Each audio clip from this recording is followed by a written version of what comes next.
Oh, perfect. Okay.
Good evening. Welcome. I'm Rabbi Larry Milder, Rabbi of Congregation Beth Emek, the Center for Jewish Learning, Prayer, and Community in the Tri-Valley. We're so glad that you're with us this evening to welcome and learn from Assembly Member Rebecca Bauer-Kahan. Assembly Member Bauer-Kahan has represented Assembly District 16 in the California State Assembly since 2018. As an attorney, Ms. Bauer-Kahan specialized in ensuring major corporations complied with environmental laws. She oversaw her office's pro bono program, and under her leadership, the office expanded its efforts to include civil rights, immigration, homelessness, and domestic violence. During her time in the Assembly, Ms. Bauer-Kahan has introduced and advocated for legislation that addresses some of the most pressing needs of our communities and her constituents. Her background as an environmental attorney and her dedication to safeguarding reproductive rights are highlighted in her work as chair of the Committee on Water, Parks, and Wildlife and as founder and chair of the Select Committee on Reproductive Health. She has championed multiple bills to make California a safe place to live and a bastion for equal rights. Ms. Bauer-Kahan is a graduate of the University of Pennsylvania and Georgetown University Law Center. Before serving in the Assembly, I guess you've heard this before. Before serving in the Assembly, she taught appellate law and legal research and writing at Santa Clara University and Golden Gate University, and often volunteered at her children's schools. She currently resides in Orinda with her husband, Darren, and their 3 children. Ms. Bauer-Kahan will also introduce to us our other guest speaker, Dr. Heidi Roop. And please join me now in welcoming our distinguished guest, Assembly Member Rebecca Bauer-Kahan.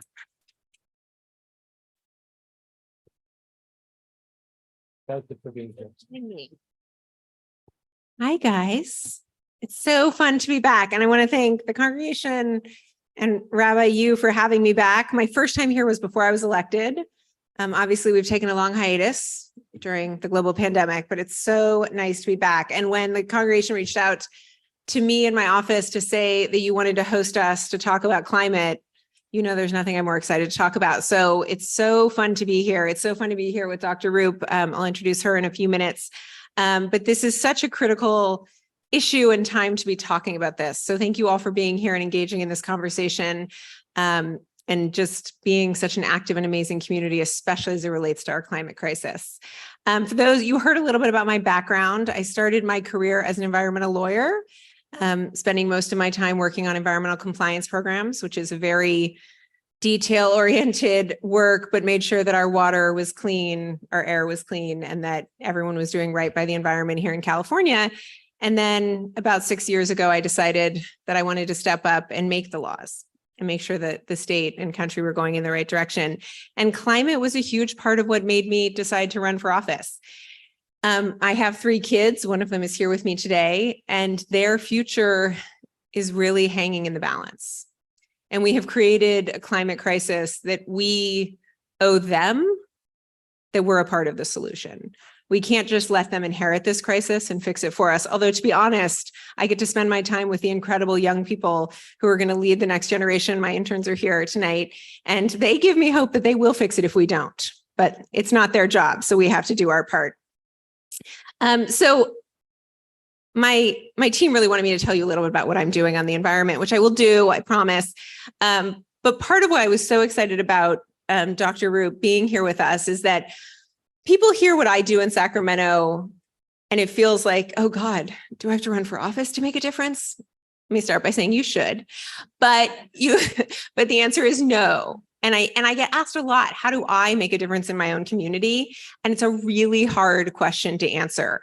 And Heidi's book is really an amazing, amazing tool in helping each of us navigate that. And so, as I talk about what I'm doing in Sacramento, and some of that does really relate to actions we can take in our own home, but I think it's really critical to understand the solutions to the climate crisis involve policy in Washington, policy in Sacramento, policy at your city council level.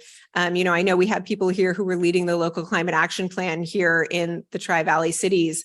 All of those things matter, but so do the choices we make every day. And that's what we're going to talk about with Dr. Roop. So what am I working on in Sacramento right now as it relates to this issue? As you heard, I started out as a really geeky regulatory lawyer. I'm still a geek.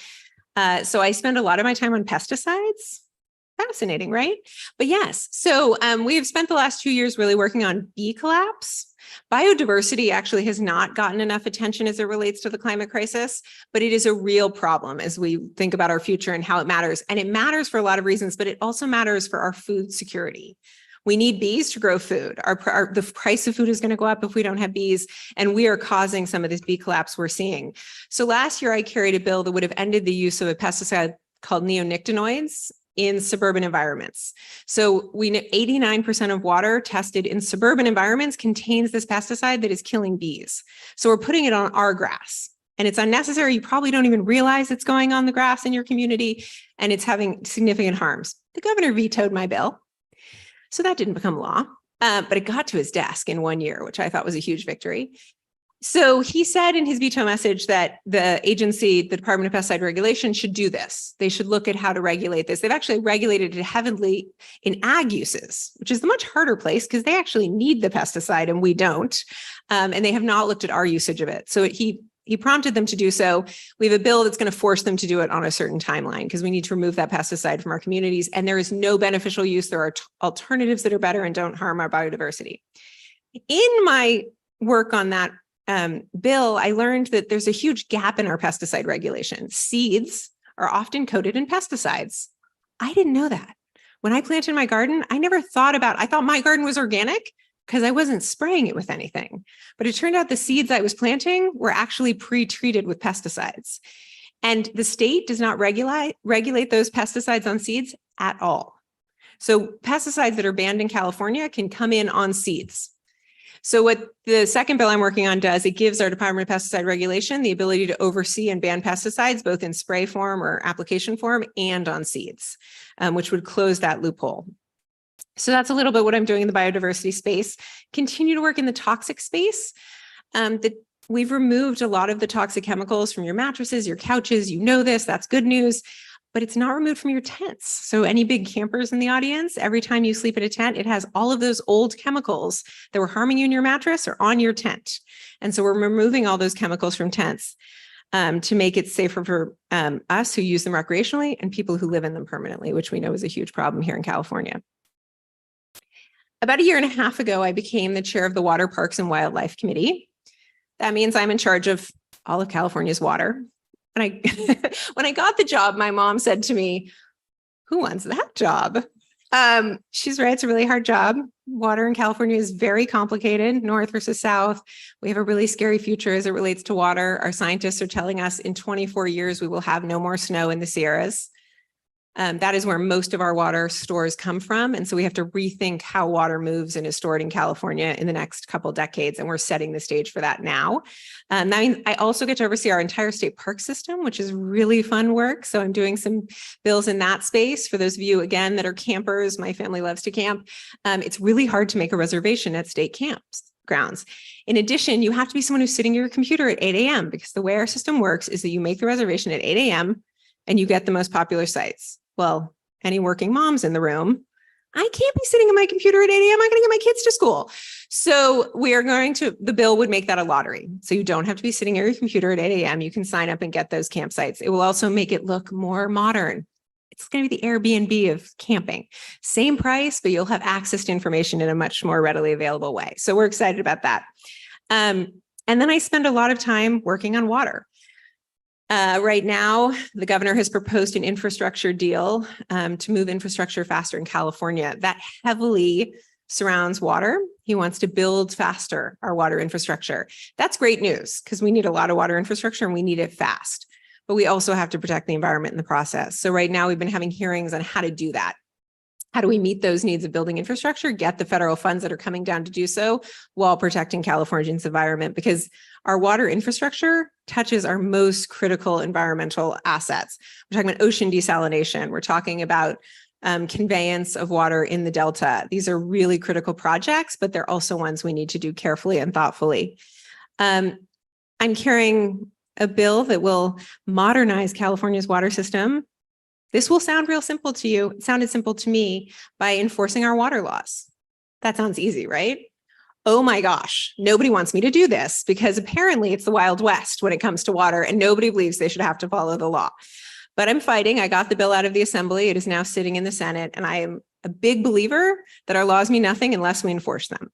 So we're going to make sure everybody follows the law because as water becomes more scarce, it's going to be really critical that we all play by the rules so that everybody gets access to water. The last thing I'm working on that's really important is an issue that is plaguing the West. And for anyone that's interested, there's an incredible documentary on the issue that I just had the privilege of seeing this week called The Grab. It's going to be out on, I think, Hulu this fall. And it's about what has become the gold rush for water in the West. So as we are starting to face these epic droughts, water is really, really valuable. We're going to need it. People are going to pay a lot of money for it. So hedge funds and foreign countries are buying up all of our water rights in California, in Arizona, and Colorado. They're doing that because when things get tough, they're going to sell that water to us for a lot of money. That's really scary. Now, we have pretty decent laws as it relates to groundwater. Some of our neighboring states, Arizona doesn't. The Saudis have now bought an 11-acre plot and pumped it dry. The water's gone. We have groundwater management, so they can't do that here. So here they're buying up all the land along the Colorado River to own the rights to the Colorado River. That is how we give water to all of Southern California. So that's really concerning. Water is a public good. It's something that each and every one of us needs, and it cannot become the thing that makes rich people richer. And so we're going straight at it and saying that you cannot use your water right to sell and profit off of. That is not an acceptable use of California's water. So that's a little bit about what I'm working on in Sacramento. As I said, I work really hard to make sure that we're paying attention to California's resources, protecting them, protecting your environment, moving California forward in a time where the climate crisis is real. I'm working on how do we protect endangered species while building clean energy. I'm negotiating a package that would protect the high desert while also ensuring that we can get the clean energy on the grid we need in order to move to 100% clean energy future in California. That is not an easy task. We have a lot of very endangered species out in the desert that need protecting, and we need to build that clean energy now. So we're seeing that our environmental interests, and you guys in the Tri-Valley, especially Livermore folks, have seen that clash of we need the clean energy and we need our open space. Both of those things are true. And how do we make all of this happen at once while protecting our future? So it's truly, and I know this is cliche and people say it a lot, but the privilege of a lifetime to do this every day for you. I mean, I show up every day because you elected me and continue to elect me. Thank you for that. And I get to fight these fights at a moment in time when I truly, truly believe we are on the precipice of making this problem worse or solving it. And I really believe with the right brains and the right people and the right commitment of each of us, we can chart a course forward that makes our children's future livable and possible. And, I was just talking to Michelle Henry, my district director, who's in the back. Her daughter is in Washington, D.C., and they're experiencing for the first time what we've experienced for years, right? The smoke. And I was saying to her, I went to law school in DC and practiced law there. Summer in DC is horrible without the smoke. Can you imagine what we experienced with the temperatures and humidity of Washington, DC in June? But I think it's really critical that they experience what we know to be the future in the world, right? This is real. Climate change is here, and we have to get serious and real about it. And they need to be acting with the urgency that this problem requires. But as I said, that's sort of writ large what needs to happen. And I think that what's so critical about this is that you are a part of the solution. And even if I were to achieve all the things I want to achieve and Washington started acting with the urgency that was necessary in a bipartisan way, because this used to be a bipartisan issue and we should get back to a time when we all believed our planet was worthwhile. It wouldn't work without all of you. You need to be a part of the solution every day with the choices you make. And so that's really why we wanted not only for me to be talking, but to really bring Dr. Roop to this conversation to talk about what each of you can do and help us chart a path forward to be partners in this work. So let me introduce Dr. Roop. She's the director of the University of Minnesota Climate Adaptation Partnership and an assistant professor of climate science at the University of Minnesota. With climate change on the forefront of our minds, one of her main focuses as a professor and researcher has been on effective science communication, so we can all be more mindful with our decision-making and how our actions impact the world around us. This past year, she published the Climate Action Handbook, a little bit like Vanna, which outlines everyday ways in which we can contribute to both collective and individual climate solutions, like calling your state legislator and advocating for legislation. And so we're going to get to hear and learn more from her on her book. So with that, can I turn it over to Dr. Roop to share her wisdom with us?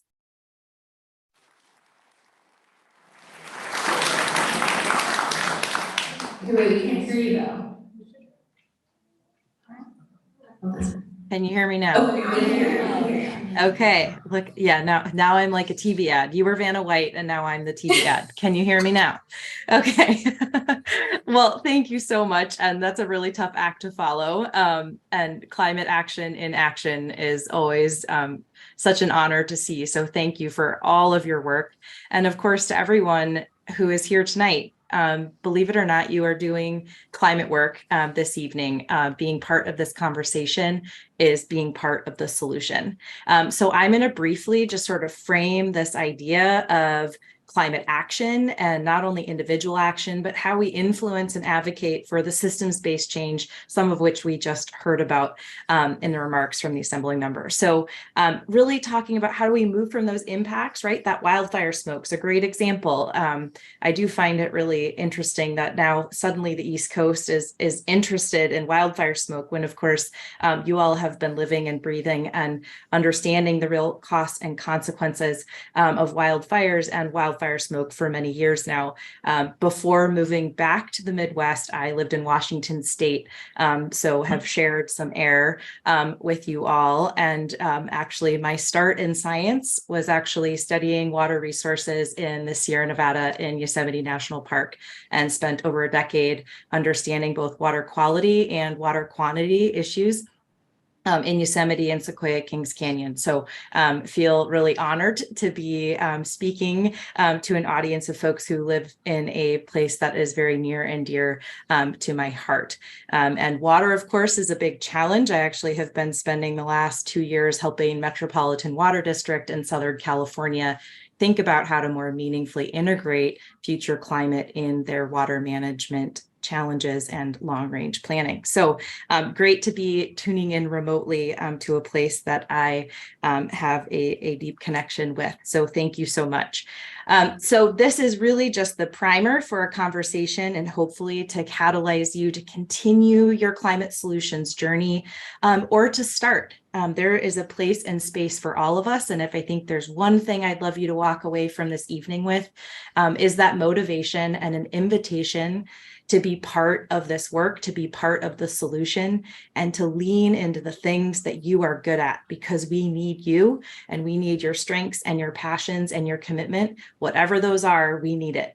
So with that, I'm going to give you just a little bit of background of how I came to this work and to this space and really thinking about solutions. So I'm a certain flavor of nerd. I really love climate science. I've spent a lot of time in some very remote, somewhat uncomfortable places like Antarctica and Greenland and the high Arctic, really trying to observe our planet in motion and see how it was changing and understand how different today was from the deep geologic past. So some of these photographs are of me collecting ice cores in Antarctica. I'm digging a pit in the East Antarctic ice sheet, actually for some science that was being done at Scripps. And we were measuring, trying to reconstruct ocean temperature. The ice that I'm standing in, that hole is about 50,000 years old. That snow I'm throwing in the air, the ice chunks I'm throwing in the air are about 50 to 60,000 years old. And so spend a lot of time doing the science, understanding the problem, and then a lot of time talking about the problem. And like most good scientists, I had the doom and gloom down pat. But I would end all of the many talks and engagements that I would do. I'd look out into the audience and I'd see the same puzzled faces, a lot of sadness, and a lot of hands would go up and say, well, Heidi, but what can we do, right? You just painted this picture of this problem, but what do I do? And at one point, this is how I felt on the inside. At one point, I let it slip. In this picture, this is a picture of me talking to over 1,000 people. I made this face, believe it or not. I use it here to poke fun at myself, but also to illustrate really this was how I felt at the end of every talk when I would get the very real, the most important question, which was, what do we do? What do I do? How am I part of the solution? And for too long, the answer that I was giving and that my peers and colleagues in the climate space were giving were othering. They were important, but they weren't an invitation for everyone to show up in the ways that they can and to be honored and to say what you're doing matters and you can have an impact too, right? Yes, as many of us as possible that can buy electric vehicles, we should. But there are not that many people who are poised to do that immediately. That might be a stretch goal for a lot of us. Solar panels on roofs, similarly, right? And we would diminish or demean or not represent or honor all the different ways that people could show up and be part of the solution, be part of the conversation, and really catalyze that change that we so desperately and urgently need, right? And with each passing year, the problem is only getting more and more urgent. And so we need to find a way to engage more people where they are and contribute in what ways they can. So I was challenged actually to try to put some meat on the bone. So I would say things like every action matters. And I got called to task by an editor and they said, but what? Tell me what. Tell me what those things are. Tell the normal everyday person who isn't you thinking about climate change every day what we can do. So I had to step back and say, who am I besides being a scientist? What are the ways that I can show up in this solution? What are my identities outside of understanding the problem and caring deeply about the planet? I think you just heard some great examples of policy being crafted by values and priorities and personal connections to a landscape and to livelihoods and to values. And I had to do the same thing. And the book really ended up being my own journey, a response to myself in many ways to say, what can we do? What are everyday decisions, big, small, and otherwise, that we can act as individuals, that we can influence our communities and push that desperately needed collective and systems-based change through policy and other large-scale changes. And we are part of that solution. So I had to think about, who am I as a mom? What is the future I want to work to create? What are decisions I make every day? What are decisions other people might make every day?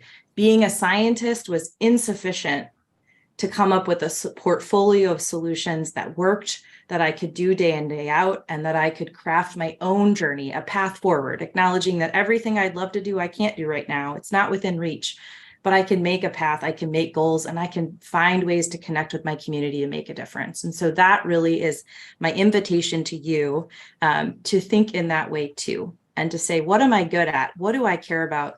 You are an expert in the future you want to create. You don't have to be a climate scientist. You need to be you, and we need you.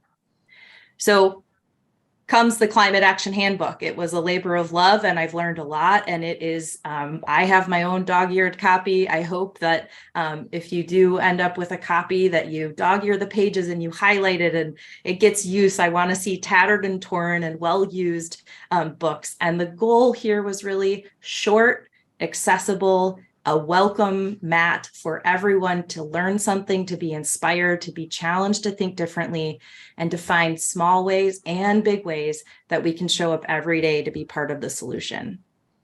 So what does that look like? Turns out there's things all around us. There are climate solutions that surround us, from our daily meals to bigger things that we maybe only do on occasion, like voting in elections or having climate conversations or engaging with our school boards. No matter who you are, there's something for you in a portfolio of climate action. So everybody wants me to give you the one answer. So I'm gonna get there, and I'm gonna go quickly here, so we can continue this conversation. So I invite you to think not just about your carbon footprint, which is a classic way that individuals have been tasked with thinking about climate solutions. In fact, the idea of a carbon footprint has been propagated by the fossil fuel industry because it's a great way to shift the blame from corporation to individual. So I encourage you, yes, understand your carbon footprint. That is the greenhouse gases that you emit through your activities. But more importantly, I encourage you to think about, what is your climate action footprint? So what do I mean? What I mean is that we need to be thinking about two important facets of climate solutions. The first are things we typically think about when we think about climate action. Those are the things that we do to prevent the problem from getting worse. That is the things that reduce the production of greenhouse gases, which are the thing that is warming the planet. We do that through our energy, through the food we eat, through transportation, through our built environment. As individuals, our diets play a big role, the kinds of cars we drive, how much public transportation we can use or not.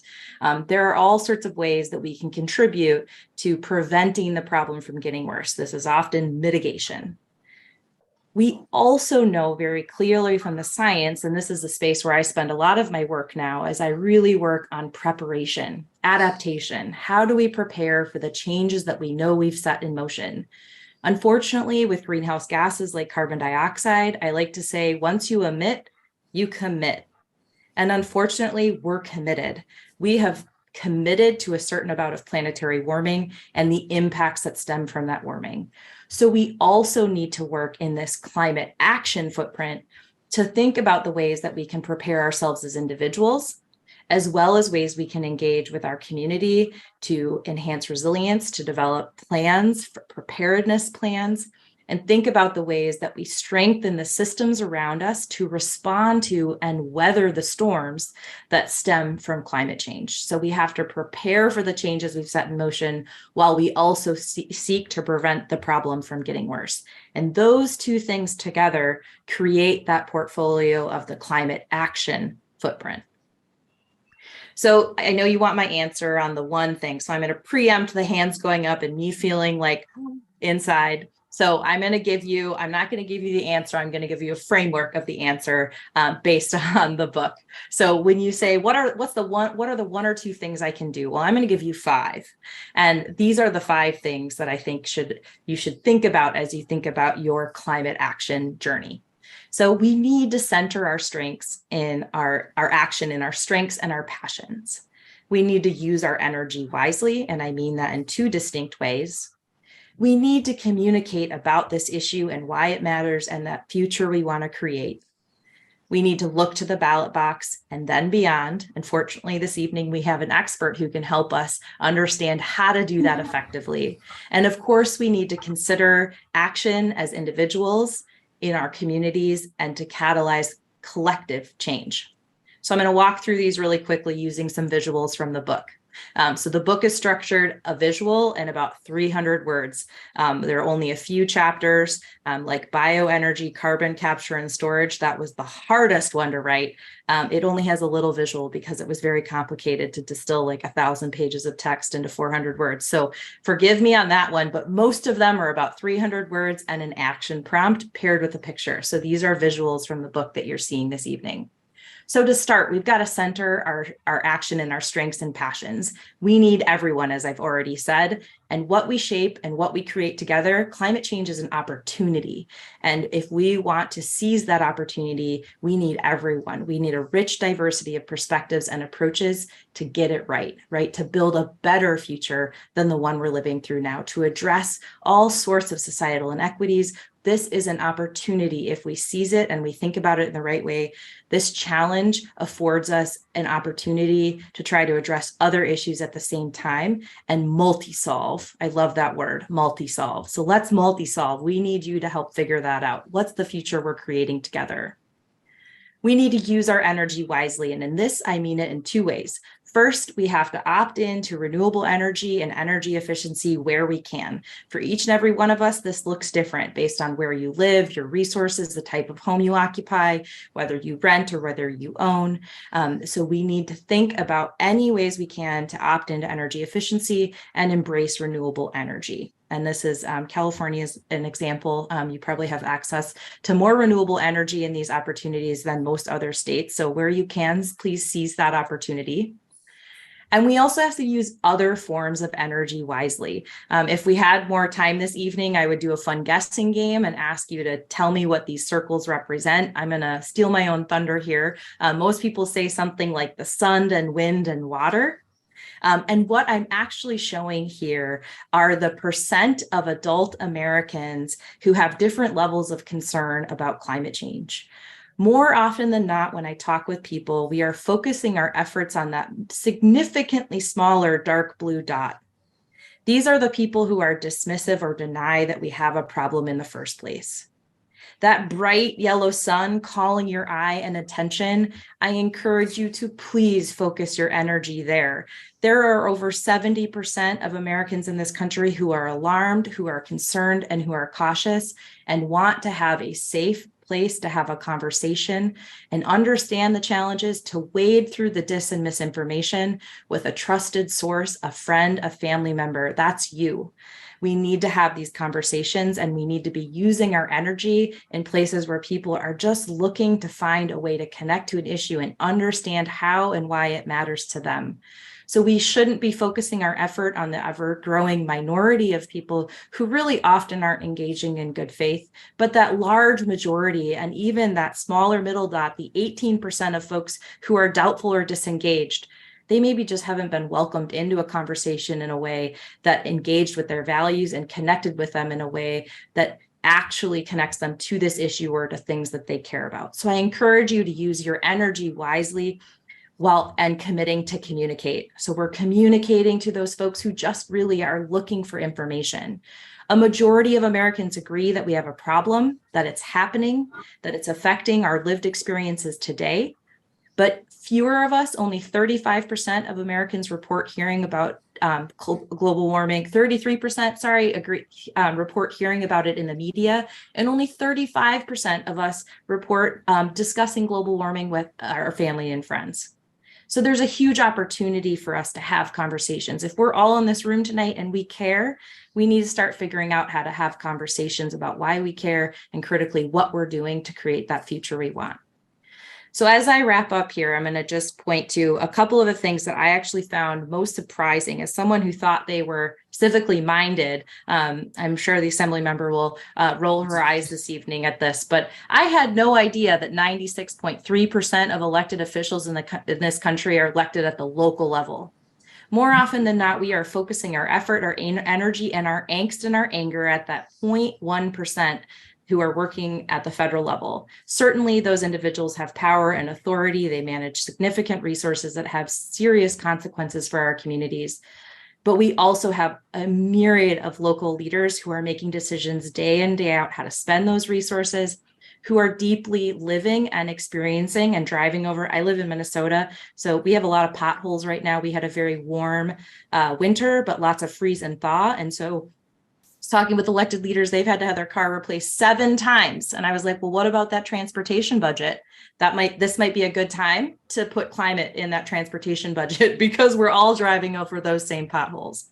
So this is all to say we have so much opportunity to connect with the local leaders. So it's not just about voting at the top of the ballot, but all the way down. And of course, we have to look beyond the ballot box. We have to engage. I found this shocking. 70% of registered voters in this country agree that we should be transitioning our economy from fossil fuels to clean energy. But 90% of registered voters have not contacted their elected officials to act on climate. So my question for you is, will you? Can we change that statistic? 90% of us are not engaging, yet a majority of us report that we are concerned about the issue at hand and want to see more done. In Minnesota, we have over 83% of Minnesotans report wanting to see local leaders do more, wanting to see state elected leaders do more, as well as federal government and individuals. But we're not communicating that desire for change and action. And that is true across the board. So as I wrap up, we need to ensure that as we're thinking about our own unique climate solutions journeys and that footprint that we're creating, that climate action footprint, that we're thinking not just about what we can do as individuals, but ways we connect with our community and ways we can join conversations like the one this evening to understand how we influence collective systems-based change. We need all of it. It's not an either or, it's not black or white. We need you, we need all of us influencing the systems. Systems are made up of people. They're made up of all of us, and we can engage in these conversations and engage with our elected leaders, and we need to do more of all of it. And I invite you to contribute in any way you can, day in, day out. And I know it's a long slog. So with that, I will just invite us to think about, as we move through this work, as we move through the realities of a climate changed world, we have to honor and be mindful of our heads and our hearts as we do this work. And I say this as a reminder to myself, because sometimes it's really easy to use facts and figures to negate the feelings in my heart and my mind as I look at my daughter and think about the future that we've created and the one we desperately need to fight for. So I encourage you to bring all of you to this fight. And with that, I want to extend my gratitude to all of you for being here this evening, for joining a hybrid format, which I know is not the same as being in person. And I would like to first start by extending my sincere gratitude to the Assembly member for all of your work and your bold commitment to stand up and lead around water issues in California. I do not envy you, but I am so grateful that there are bold souls in this world who are willing to do that work and think about it in really complex and nuanced ways. So with that, I will stop sharing my screen and look forward to the conversation.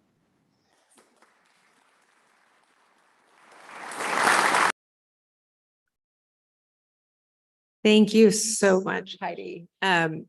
It's now you see why we wanted to share her with all of you, right? I mean, I think it's so powerful to hear you distill it down. I mean, I get asked the same question all the time, and I bet I give that same face. It is really hard when people ask you what to do. It feels so overwhelming. And that's why I think this book is so, so important. So I think one of the incredible parts, and you guys got to get a taste of the graphics that Heidi created for this book that are so amazing and powerful and really distill the information down. And I think it highlighted this need to make this simple in our own communication about the issue. And so I wondered, you have these really powerful graphics, but what are your recommendations for all of us on how to communicate effectively about how we feel about climate and how people can get involved? Great question. And I can't take credit for the graphics. So teamwork makes the dream work. I was so honored to be partnered with an amazing and talented graphic designer named Joshua Powell, who's based in Washington State, who waded through a lot of data with me to create these. I don't know how he did the magic, but we made a good team. So I will first start with that. And I think what Josh taught me in this process, and also what the challenge of trying to distill down thousands of papers and science into 300 words, was that, facts and figures are great, but they don't necessarily change hearts and minds, but people do. So your stories, your personal connection to these issues. When I say, what is the future you want to create? I don't mean that in a sort of void. I mean that in a very intentional, thought-provoking way. Like, what is it that you want the future to look like? What is that future you're fighting for? And that is the way that you communicate about this issue, because no matter what future it is you're working toward, or that you want to leave for your children or your grandchildren, or even the one you want to have in a decade, right? That, and within your lifetimes, right? We're fighting for the future that many of us will be alive for. So leaning into that and understanding what it is you're working toward helps you do that communication, because it's not about the planet having warmed 1.1 degrees.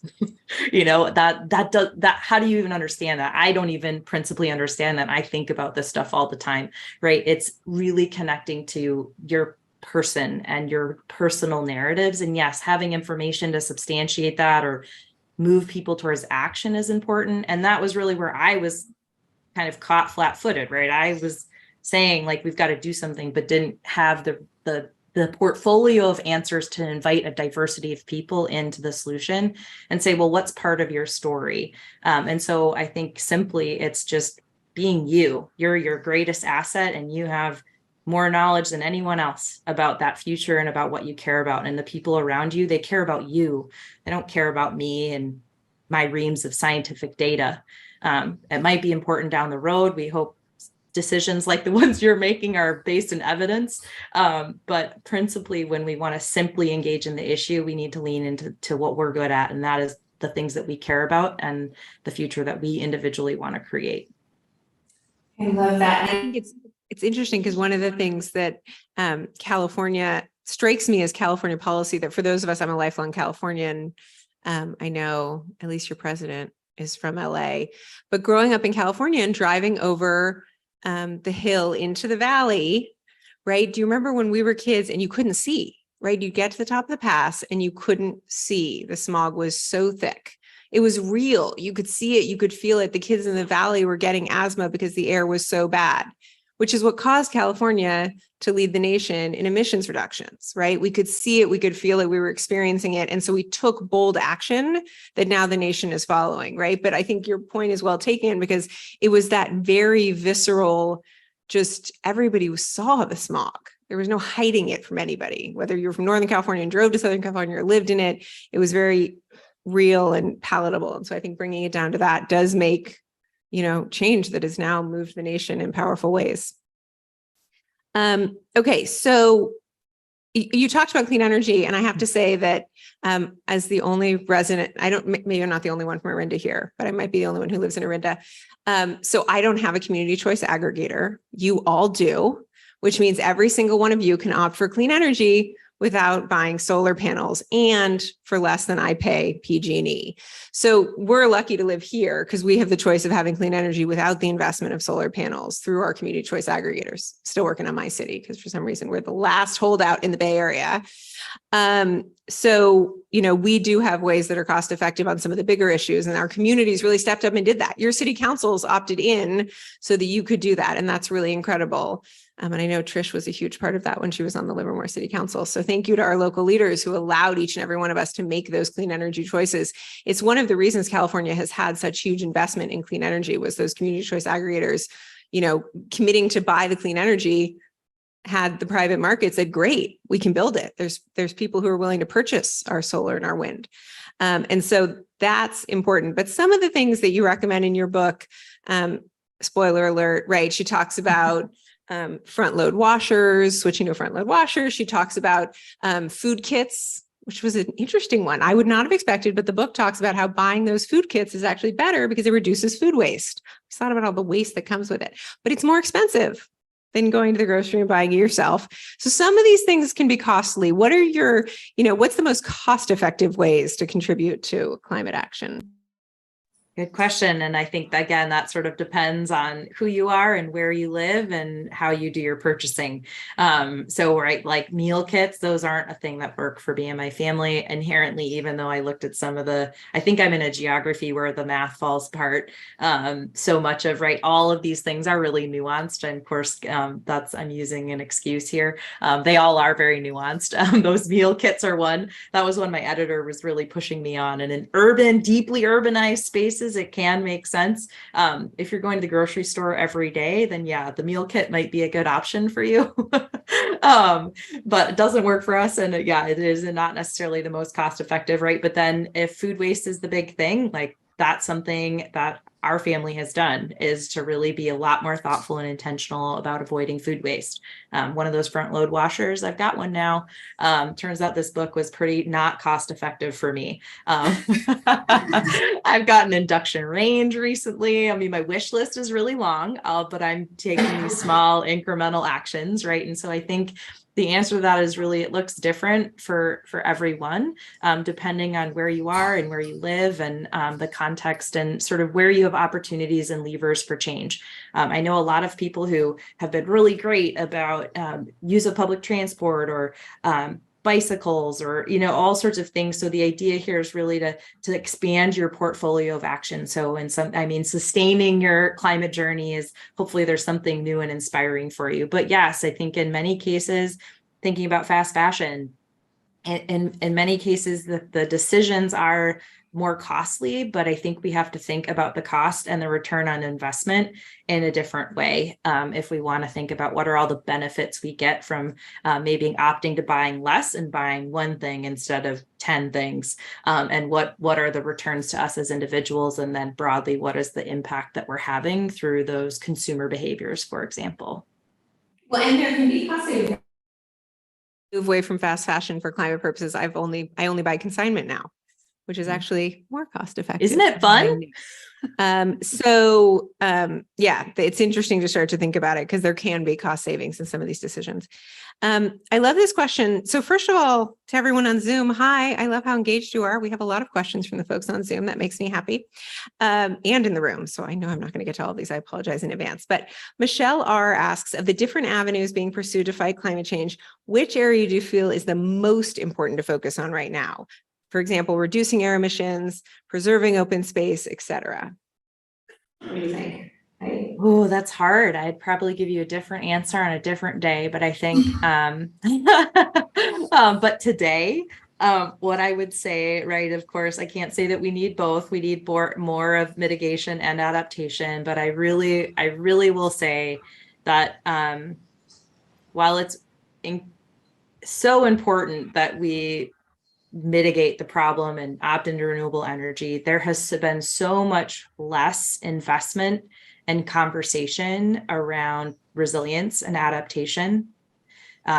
Even though the Intergovernmental Panel on Climate Change, just like mitigation, says the next decade is urgent for both mitigation and adaptation, they say to, quote, secure a safe and livable future for all. And so I really encourage people to think about the ways that you can enhance your individual preparedness and resilience, because that can ripple effect out into your community. If you're prepared, say in a moment of disaster, I've been shocked by how few people, I bet California is the exception here, probably because you have good earthquake awareness. So I think it's a little different. There's more preparedness baked into your culture than in most. So few people have emergency kits. They have their stay bins and their go bags. Our ability as individuals to be able to weather a storm or an earthquake means we can also show up for our neighbors. Very few people say they don't want to be equipped, A, for their families to be safe, and B, to be able to help their neighbors. I think this idea of resilience, individual resilience and preparedness, both as individuals, but also as systems, is just, there's not been enough focus and not enough deep conversation. I see that from the private sector saying, well, why do we need to think about resilience? Well, I don't know, supply chains might be a really great rude awakening. We've experienced this already. And so I would say the things, thinking really deeply about resilience and also all of the co-benefits that stem from, there's so much we can do, right? Agriculture, you've talked about pesticides, thinking about soil health and other interventions within the agricultural space offer rich opportunity for mitigation and adaptation. We can improve water quality and reduce erosion at the same time that we reduce fertilizer use and increase yields. So there are lots of wins, and I think we're not talking about the full portfolio of benefit that we can get. So I would say today that more focus and more investment in adaptation as individuals and systems, and critically in policy, are desperately needed. I like that. We talk a lot about mitigation and it makes me sad, but it is important because it means we've gotten to that point, right? Which is, it's hard. But I would say two things. So I would say one, I do think emissions reduction is really huge. Transportation and is one of the largest sources of emissions, period. So the more we can be a part of that, I think is really, really critical. I was just with the Hydrogen Coalition the other day who told me I have the highest level of hydrogen adoption in my district. It's all of you national lab folks, by the way, who are now driving hydrogen. But that's really critical and thinking about it. And it doesn't mean buying an electric car or a hydrogen car, right? That is one way. But it can mean, in the book, you talk about doing all your errands at once, right? Just thinking about your patterns to reduce your emissions, carpooling, whatever it may be. Casual carpool for those that are longtime Bay Area people, it's gone. It should come back. So that's one thing. I would say, as I have learned about water, and for those of you that read the New York Times, when the Colorado River deal happened a couple of weeks ago, there was an incredible graphic in the New York Times talking about where the Colorado River water goes. And you could see how much of it goes to feed cattle. The vast, vast majority of our water is not going to you. It's not even going to grow the beautiful green vegetables you eat or the fruit that you eat that comes from California.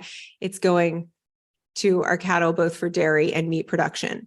So I do think that as we think about water, that's really critical to understand and think about our own habits and how we can change that. And that's a struggle for our family because we do love a hamburger. I'm going to own that. But we've gone to eating a lot of impossible meat and finding other solutions and using oat milk on occasion. And so there are ways to think about it, but that's actually, from a water perspective, a huge, huge consumer of California's water. Okay, Heidi. So Mark wants to know if you use a heat pump at home. Do you have a heat pump? I do. I'm so proud to say. Okay, so I've heard they don't work as well in places like Minnesota, but maybe they do. Wrong. They have a thing called hyper. So one of the questions is, they're popular in Japan. How do we make them more economical? You get to hear me twice, which I would prefer you not to.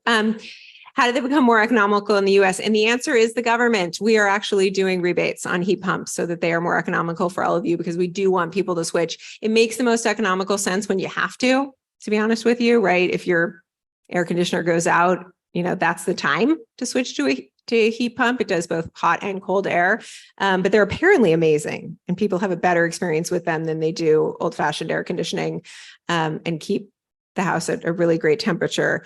And again, no emissions. So use those government rebates. And I would say that's also true in California, low flow toilets. You can get rebates often. We have great rebates if you want to switch out your lawn and go to drought resistant plantings, which is really big in California. So there's a lot of government opportunities, and your water district is who you contact about some of those water changes. PG&E does some of the electrics and gas stuff. Okay, I love this question. Heidi, well, she called you Dr. Roop. I'm wondering what drove you to feel your book was needed at this time. How would you sum up what action? Oh, and then you answered the second part of the question, but why now? Oh, that's a good question. I think it's been urgent, right? Climate scientists, I've been at this for more decades than I care to admit. I've got the wrinkle filter on Zoom tonight. I think that the climate science community has been thinking that we've been screaming from the rooftops, but we haven't been doing it very effectively. And I will admit I postponed writing this book. It's a very vulnerable thing to do. It's very I'm still uncomfortable talking about it. It became a deep learning journey for myself. And I think there's certainly the urgency of the moment, but I also personally felt like I was not doing what was most needed, which was trying to connect more people to solutions. And we need science and facts and figures, and the science is evolving, but I really was struggling with what my impact could be. And whether this book is impactful, I don't know, but I needed to do something more and different to try to get that feeling of like out of my response and really invite more people to being part of the solution. And I felt that if there was no better time to take a risk and to be vulnerable and to do that learning, because I also knew that I wasn't doing enough and I didn't really know what I could do in the moment. And I had a new baby at the time. I'd never take on a book writing commitment when you have a infant and a pandemic and you've moved across the country all in the same like fell swoop in the same span of 6 months. I don't encourage that. But it was a really good thing to think about. And of course, I had a small human that really brought it all into focus. So this is definitely in part for her. And I feel really proud to be able to be learning and trying to do this. Right before we joined, I was shoveling dirt into a raised garden bed because one of the things I've been inspired to do is more grow some of our own food here in our very short summer, hot but short in Minnesota. And then we put our heat pump from cold to warm, as you know, it's very short-lived. And unfortunately, we have to turn our boiler on. It's too cold here to have heat pumps all year. It's not code compliant yet. But our winters are warming faster than any other season. So I have a feeling that it won't be long before heat pumps are fully code compliant in the state of Minnesota. So I loved about this book now is that I talk to a lot of teens. I do a lot of high school events. Climate comes up every time. As the mom of a teen, I know this is what keeps them up at night. They are very, very clear about their future and what it looks like today. And the mental health crisis is real. And I really, truly believe this is a huge part of it. And so I know that what is going to help solve that piece of it, and it's only a piece of the puzzle, is them believing they're part of the solution, like giving them the tools to actually not believe the future is hopeless, but that there's hope and they can actually change the trajectory we're on, which I do believe, I really do. And it's funny because I have staff that ranges, from just out of college to my age. And some of my younger staff are the most hopeful on my team as it relates to climate. And I love that. I love that they see that we're going to adapt, we're going to mitigate, we're going to get there, and we're doing the work every day. I mean, they get the privilege of doing this work every day too, which I think probably helps, but it's fun to have them there to keep me hopeful. So somebody asked, and I like this question because it touches right here at home to something we're trying to do to change emissions in your backyard. For those that don't know, this year when we put out the top 10 places in California with the worst air quality, the Tri-Valley did make it. And that's in part because of the valley and the trucks that go from the port to the 5 right through your community. And what we're trying to do is reduce the cars, the emissions on your roads. And we're doing that 2 ways. We're investing heavily in clean trucking because that will be a huge game changer. And that's even if communities can't afford to adopt clean vehicles, trucks turn over fast, right? So forcing new trucks to be clean is great. So at the port, we're seeing they're just about to open a hydrogen fueling station so that we can start to have hydrogen trucks fueled at the port, which is really exciting. They're also creating better train access to the port. So there's more train access. And the question, this is about Valley Link. So that will be the 100% clean train that we are going to build from the Central Valley to the BART station. It will connect right at the top of the BART station. It's going great, guys. And I shouldn't say that because I feel like I'm cursing myself, but it continues to be on pace. The Inflation Reduction Act money that's coming down from the federal government, a lot of it is really targeted at stuff we can get. I have to give a huge kudos to Congressman Swalwell, who continues to be a huge advocate for this project and bring dollars home to keep us moving. I was able to bring $5 million to continue the planning process. He was able to bring, I'm going to say 20 million from the federal government. So together we really continued the progression of the planning process. And they were able to put in a grant for the entire hydrogen fueling station that will fuel the train with green hydrogen through Inflation Reduction Act. So we're waiting to see if those dollars come down, but they're one of the top candidates in the nation for it. It will be the first entirely green hydrogen fueling station in the state of California. And it will have the capability to not only fuel the Valley Link train, but all of the local transit in the Central Valley. So it's a huge, exciting opportunity for us to build that and then build the train off of it. I continue to advocate to move some of our high-speed rail dollars from high-speed rail into trains that move people places. I know, crazy. But we know the Valley Link would actually be a huge, huge game changer for so many people that they can't afford to live in the Bay, but work in the Bay and have to drive 4 hours right now. And if they commute by rail, it's so hard. They have 4 transfers, right? This will be game changing for them. And so we continue, I partner with Assemblymember Villaputua, who represents the other side of the hill. So he'll have half the train, I'll have half the train to continue to push this forward. Someone had a question on my neonicotinoid bill, which was the pesticide bill that's going to save the bees. They said, why aren't I focused on agriculture? The answer is that the Department of Pesticide Regulation solved the problem for agriculture. So they did a whole series of regulations. And as you can imagine, our ag growers are very sophisticated. So we can give them really clear rules on when they can apply the pesticide. So for example, you can now not apply those pesticides in an ag setting when there are any flowers present, which really is what impacts the bees, right? It gets on the flower, the bees pollinate the flower, and that's how they consume the pesticide. So ag has actually been taken care of. It's us that are the problem. So that's why we're focused on us. Manish writes, consumerism is increasing in most countries. How do you suggest the USA leads by example to reduce consumerism, given that we're responsible for 60% of greenhouse gas emissions? Consumerism, that's a hard one. We buy a lot on Amazon. Help us. It is a hard one. It's later here. Can I take the it's after 10 p.m. Difficult question card? No, I'm teasing. No, that is, that is a really good question. And right now we aren't leading the way, right? It's not only emissions, but in terms of how much we consume across products and goods, we definitely lead the way. There's a figure in the fast fashion chapter, and I can't remember the stats off the top of my head, but around the pairs of shoes owned per capita, the US is we have a lot more shoes than the rest of the world. We have a lot more everything the rest of the world. So I think just broadly thinking about from your feet to the top of your head, right?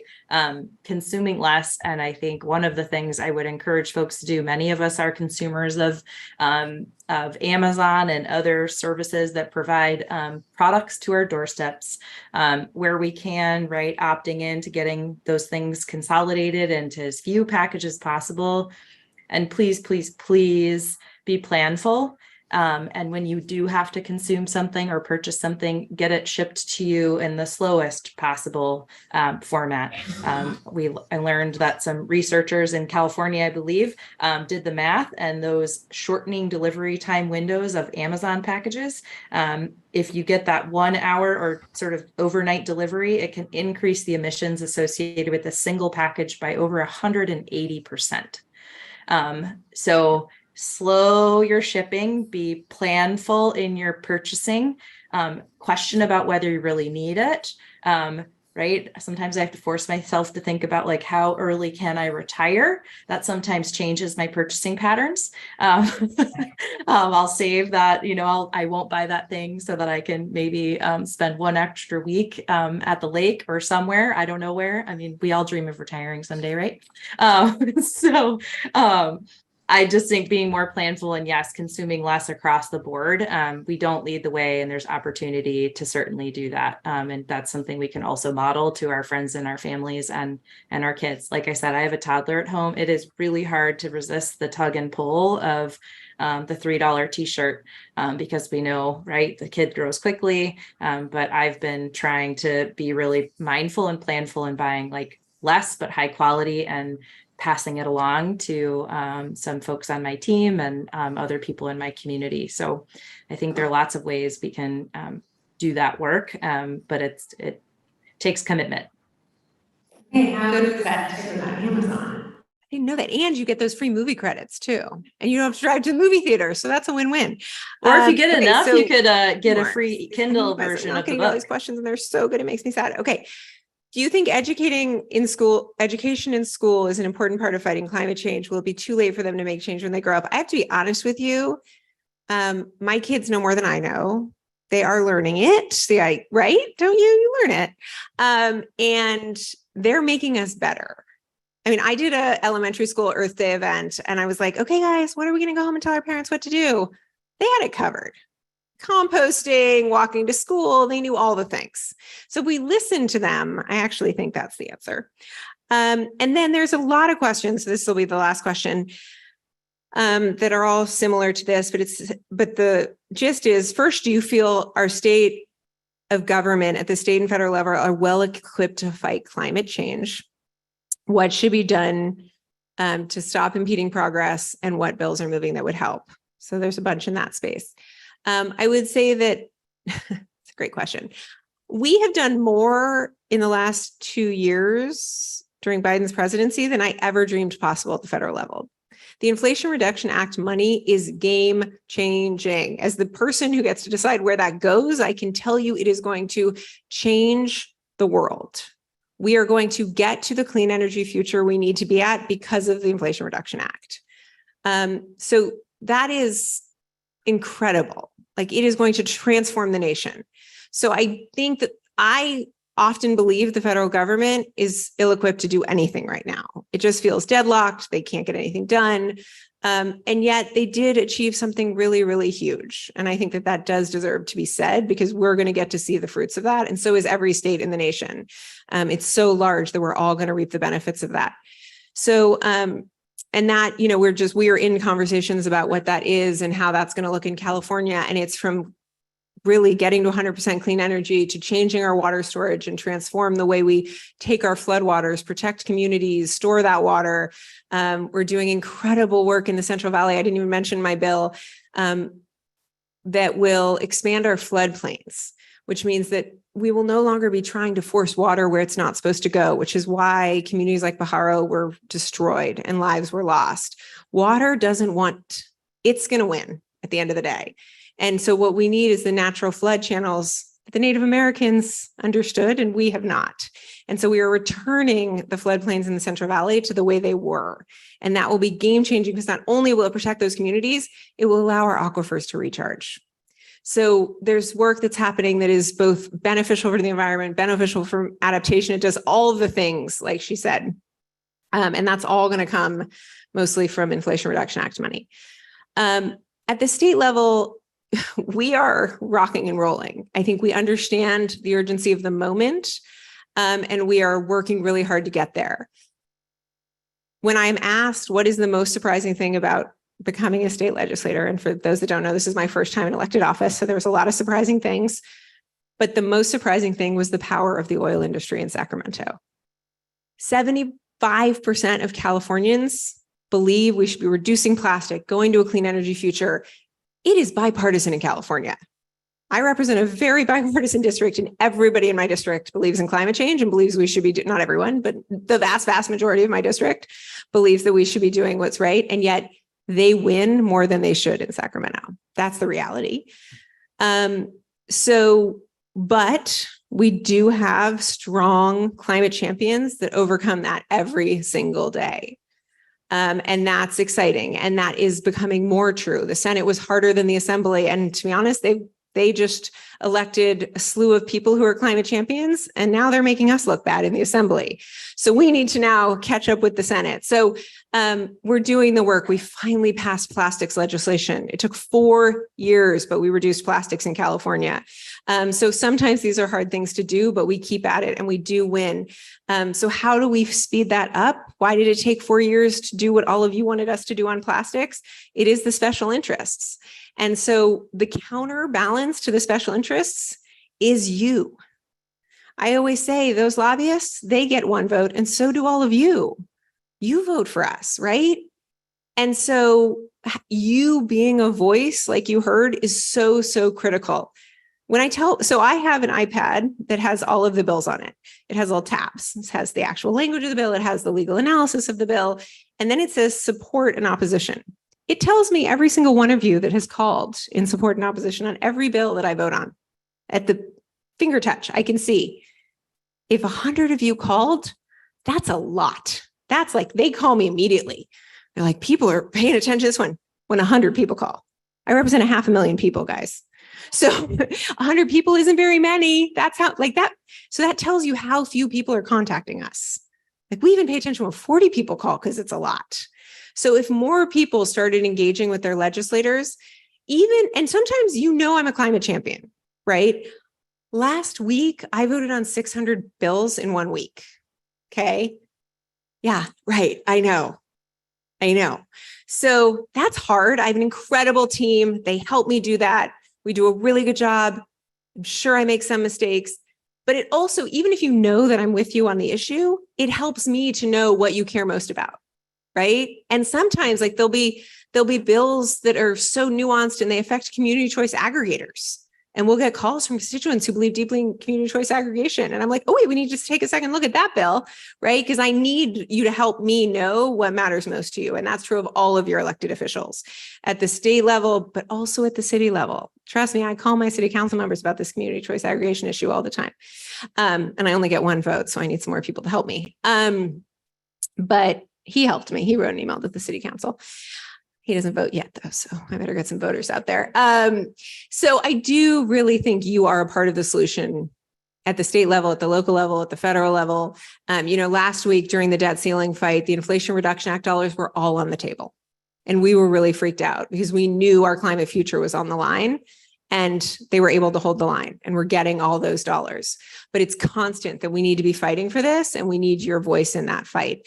And we are lucky to have incredible congressmen, both here, Congressman DeSaulnier, if anyone's here from San Ramon, Danville, et cetera, and Congressman Swalwell fighting for us. You have me, you have Senator Glazer. We're all working to make sure that we're doing what's right by you, but we're better at it when you call us.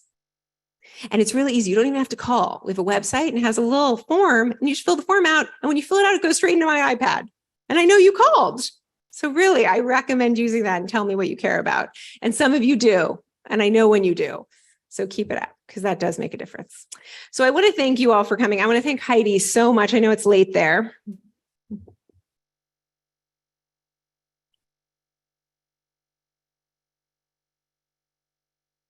And, some good things came out of the pandemic and the ability to do this hybrid thing is one of them, right? We could bring her from Minnesota without her having to get on a plane and create emissions. So, thank you for sharing your wisdom and empowering each of us. I know that I feel empowered in ways that I didn't before I came here tonight. So thank you. You really are making a difference. I know it was scary and vulnerable, but you are changing the world. So thank you. I appreciate you. And I appreciate all of you. You showed up. You gave me your evening. You learned from Heidi. You engaged with local government, and that matters. It really does. So I'm grateful to represent you every day. I'm grateful to be in relationship with you. So thank you for being here. And I hope to see you all again soon. Thank you. Thank you, Dr. Roop. Thank you, Assembly Thanks again for hosting us.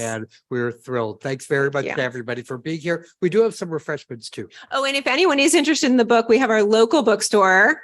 So you don't have to order on Amazon here to sell the book.